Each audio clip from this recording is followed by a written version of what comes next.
Trailer launch ಆಗಿ ರಿಲೀಸ್ಗೆ ಹತ್ರ ಆಗ್ತಿರೋದು ತುಂಬಾನೇ ಖುಷಿ ಆಗ್ತಾ ಇದೆ.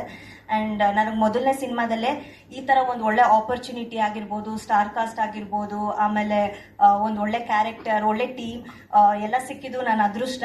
ಅಂಡ್ ಅದಕ್ಕೆ ಅವಕಾಶ ಮಾಡಿಕೊಟ್ಟಿದ್ದಕ್ಕೆ ಸಾಗರ್ ಸರ್, ರವಿ ಸರ್ ಮತ್ತೆ ಬಸವರಾಜ್ ಸರ್ಗೆ ನಾನು ತುಂಬಾ ಗ್ರೇಟ್ಫುಲ್ ಆಗಿದ್ದೀನಿ. ಅಂಡ್ ಎಂಟೈರ್ ಟೀಮ್ ತುಂಬಾನೇ ಸಪೋರ್ಟ್ ಮಾಡಿದೆ ನನಗೆ. ಆಲ್ಸೋ ಶ್ರುತಿ ಮ್ಯಾಮ್ ಆಗಿರ್ಬೋದು, ಆಮೇಲೆ ಪ್ರಮೋದ್ ಶೆಟ್ಟಿ ಸರ್ ಆಗಿರ್ಬೋದು, ರವಿಶಂಕರ್ ಸರ್ ಮತ್ತೆ ನಾಗಬಣ್ಣ ಸರ್, ಎಲ್ಲರೂ ಜೊತೆ ವರ್ಕ್ ಮಾಡಿದ ಎಕ್ಸ್ಪೀರಿಯನ್ಸ್ ತುಂಬಾನೇ ಚೆನ್ನಾಗಿತ್ತು. ಎಲ್ಲೂ ನಮ್ಮನ್ನ ಫ್ರೆಶರ್ಸ್ ತರ ಟ್ರೀಟ್ ಮಾಡಿದ್ರ, ತುಂಬಾ ಚೆನ್ನಾಗಿ ಮಾತಾಡಿಸ್ತಿದ್ರು. ಅದಕ್ಕೆ ವರ್ಕ್ ಮಾಡೋದಕ್ಕೆ ಈಸಿ ಆಯ್ತು. ತುಂಬಾ ಚೆನ್ನಾಗಿತ್ತು ಎಕ್ಸ್ಪೀರಿಯನ್ಸ್. ತುಂಬಾ ಒಳ್ಳೊಳ್ಳೆ ಮೆಮೊರೀಸ್ ಇದಾವೆ. ಅಂಡ್ ರವಿಶಂಕರ್ ಸರ್ ಅವ್ರ ಇನಿಷಿಯಲ್ ವರ್ಕಿಂಗ್ ಡೇಸ್ ಬಗ್ಗೆ ಎಲ್ಲ ನಮ್ಗೆ ಹೇಳ್ತಾ ಇದ್ರು, ಇನ್ಪುಟ್ಸ್ ಕೊಡ್ತಾ ಇದ್ರು, ಯಾವ ತರ ಫೋಕಸ್ಡ್ ಆಗಿರ್ಬೇಕು ಅಂತೆಲ್ಲ ಹೇಳ್ಕೊಡ್ತಿದ್ರು. ಆಲ್ಸೋ ಶ್ರುತಿ ಮ್ಯಾಮ್ ಒಂದು ಎಕ್ಸ್ಪೀರಿಯನ್ಸ್ ಇದೆ. ಲೈಕ್ ನನ್ನ ಅಮ್ಮನ ಮೇಲೆ ಕೂತಿದ್ದಾಗ ನಿನ್ನ ನೋಡಿದ್ರೆ ಸೇಮ್ ನನ್ನ ನೋಡ್ದಂಗೆ ಆಗುತ್ತೆ, ನನ್ನ ಮನು ಹಿಂಗೆ ಪ್ರೊಟೆಕ್ಟ್ ಮಾಡ್ತಿದ್ರು, ಕೇರ್ ಮಾಡ್ತಿದ್ರು ಅಂತೆಲ್ಲ ಹೇಳ್ತಿದ್ರು. ಅಂಡ್ ಈ ಒಂದು ಜರ್ನಿಲಿ ಸಾಕಷ್ಟು ಕಲ್ತಿದ್ದೀನಿ ನಾನು.